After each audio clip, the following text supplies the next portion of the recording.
Hello and welcome to Hunt for the Red October. And this version was released by Grand Slam in 1990 or thereabouts, and was a tie-in with the movie starring Sean Connery, which you can just about make him out there. They had actually released an earlier game, Hunt for the October game, based on the novel, and that came out a couple of years earlier.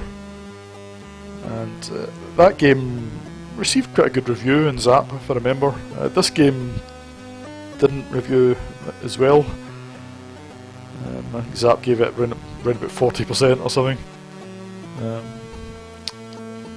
And I think it scored a bit higher in Commodore format, if I remember.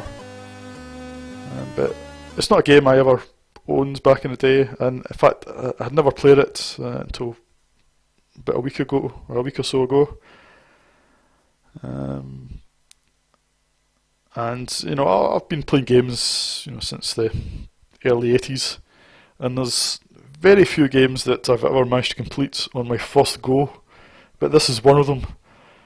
And it's a bit of a fluke, because the second time I tried to complete it, the second time I played it, I got stuck. But anyway, so it's a multi-load, multi-event game, similar to Ocean games. So the first stage is you've got to get, what's his name, Jack Bryan. You've got to get him landing inside the tower of the submarine here, which is pretty easy actually.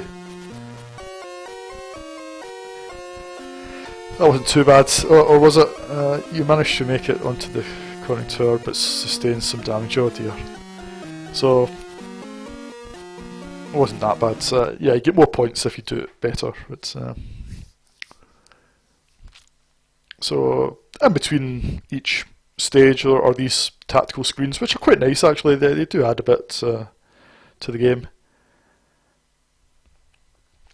I can't remember. I think I might have seen the film. I remember when it came out and seeing all the hype on the telly, and Sean Connery's rather dubious Russian accent.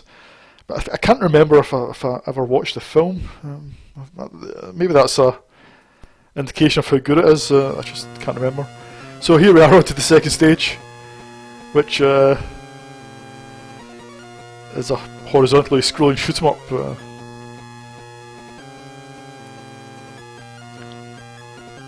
So yeah, so you can shoot forward or drop depth charge, or you can fire a missile upwards as well. You've got limited supplies, which are indicated on the status panel, which is, well, I think it's pretty cluttered. I can't make heads or tails of it, especially when I'm playing the game. And there's various power-ups you can pick up. I think S is a smart bomb. I can't remember what M is actually. It must be a mine. And well, if you look at the status panel, you can see there's an energy bar, which is yours. If you lose a life, I think you've got, I've got 5 subs left. It's quite a long level, but it's not that hard. D is an extra life, but it's very hard to get that without losing a life, so there's no point. Graphically, it's not great, is it? The definition's okay, but the choice of colours, I don't know, really nauseating. I think S is super torpedo or something. I can't remember. There's also a power-up called Caterpillar Drive. You press space and there we go, and the screen scrolls faster, but it doesn't really add much because there's no real time pressure. Just makes the game a bit harder actually. Eyes in vulnerability for short periods. I've got the sound turned down quite a fair bit because the music is quite bombastic. It actually suits the game. Sort of gives it a sort of big movie score sort of feel. I don't think the composition's particularly fantastic, but it does add something.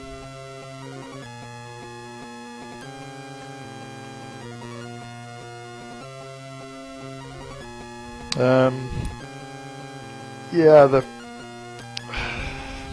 I think the sprite of the submarine's okay as well.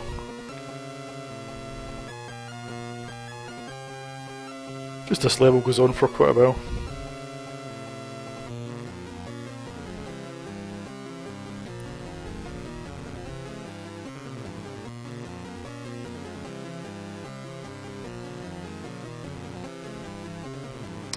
Yeah, so I was buying a couple of games off eBay, and I just spotted this going really cheap. I thought, you know what, I've never played that, maybe I'll just pick it up.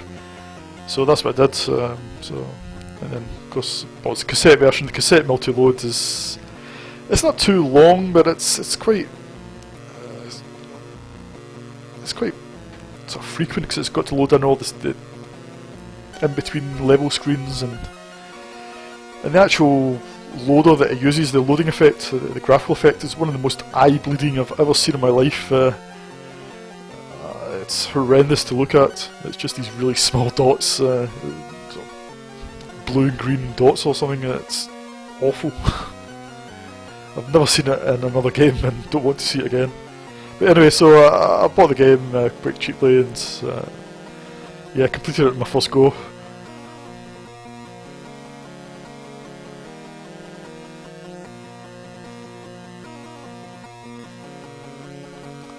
So the only difficult stage is the stage after this. You've got to link two submarines together, or link a submersible to a submarine, and it's a bit like a lunar lander sort of clone. And yeah, you've got to be really exact on it, otherwise you lose a life. That's the only difficult stage in the whole game. After that, there's another stage like this. No, there's a joystick waggling stage. You've got to open the airlock. Then there's a stage like this. Then there's a sort of Operation Wolf stealth stage, which is not that hard. And that's it. It's not a big game. So they've tried to copy the ocean style of, you know, different genre of game per load, per level, and you know, and chuck it in a big multi-load with lots of graphics. But yeah, I don't think it's not as good as the ocean games, and that's saying something, but because they were a bit variable in quality. But they did release some good tie-ins. But so here we go. So this is a lunar lander sort of clone. We've just got to link. Oh, have I done it? I think I've done it. I'm stunned.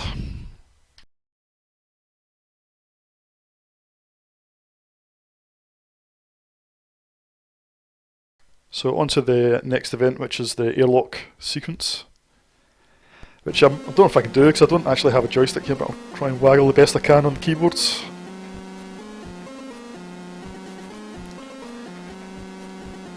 This might be as far as I can get because it's pretty hard to do on a keyboard.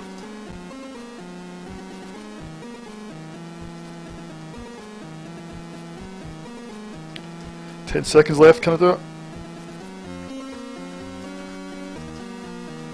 Yep, so I think I've done it. Wow, that was hard.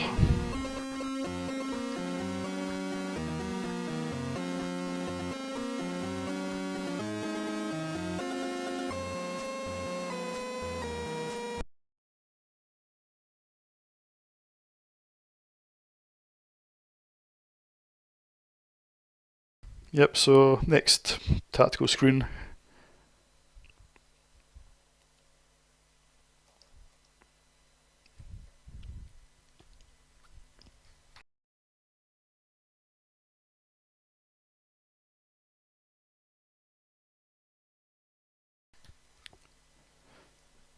I'm kind of running out of things to say really, because it's not a big game and there's just not too much to it.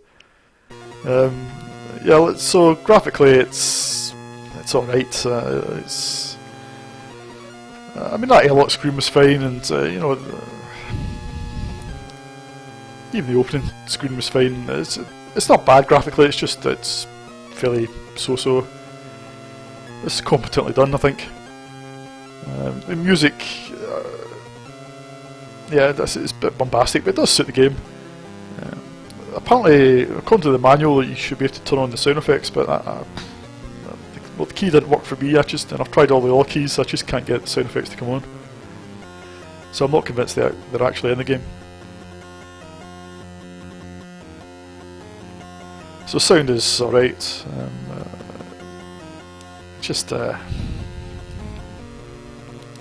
And gameplay, it's actually quite a fun game. It's not terrible to play at all. It's all quite playable. It's just a bit easy.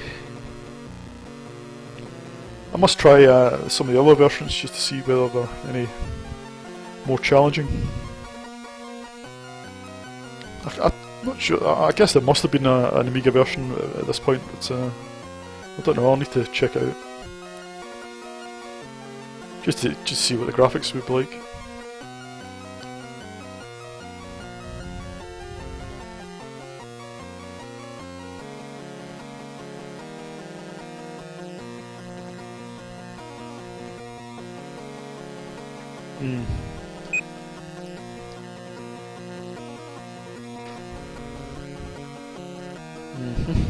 Well, I mean, I was going to cut the review short, but I'm so close to finishing the game, I may as well just try and finish it.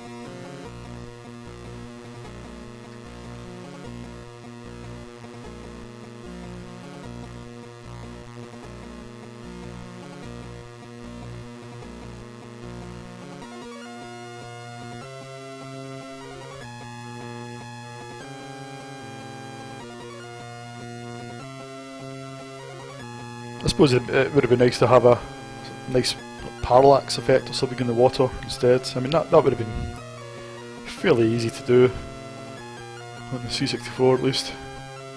You know, just animate some characters. Quite a cheap effect.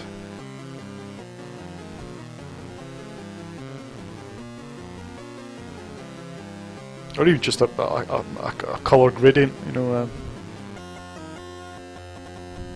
Would have been nice, but I suppose it was meant to be deep down, but yeah, I don't know.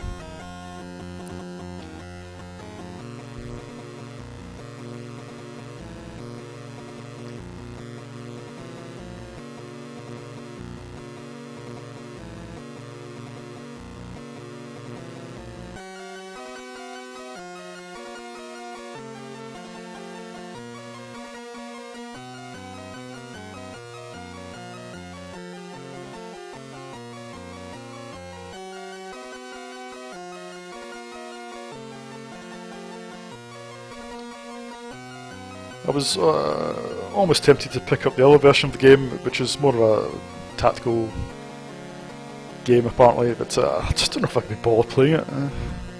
I'm just not invested enough in the book, I suppose, the series of books. I've never read any Tom Clancy. Might have seen the odd film or two, not sure. I can't even remember if I've seen this film.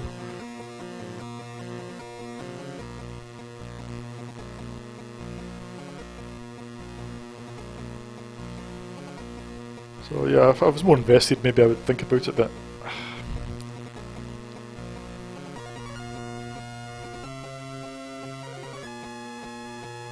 it's one of these things I'd have to pick up the game itself, because I guess you probably need the manual for it. I don't know if I could justify buying it.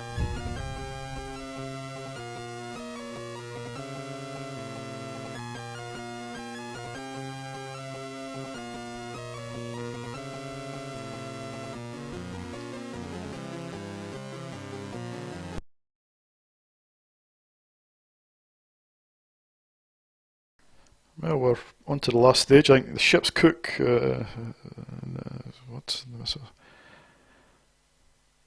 So the ship's cook's gone rogue and sabotages the Red October.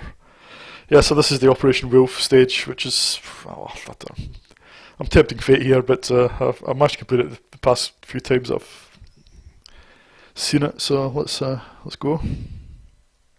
Graphically, it's all right. It's I think you can't just spray the screen. I think you've only got a limited amount of bullets, or have you? I'm not sure.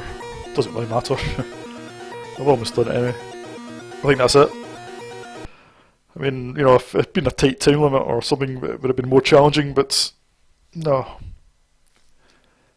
And then it just goes back to the end of game completion screen. So there's not even a lavish end of game sequence, just a small screen. Again, with a bit of imagination, maybe it's Sean Connery, I don't know. And that's it. That's the entire game for your viewing and pleasure. And well, I'm not sure anybody would enjoy this, but it's not actually that bad a game to play. It's worth playing, I think. But yeah, it's if you're not somebody that's particularly good at games, maybe it's a bit more challenging. But yeah, I'll give it 4.5 out of 10. I mean, it's not a terrible game. It's just fairly so-so, isn't it? But yeah.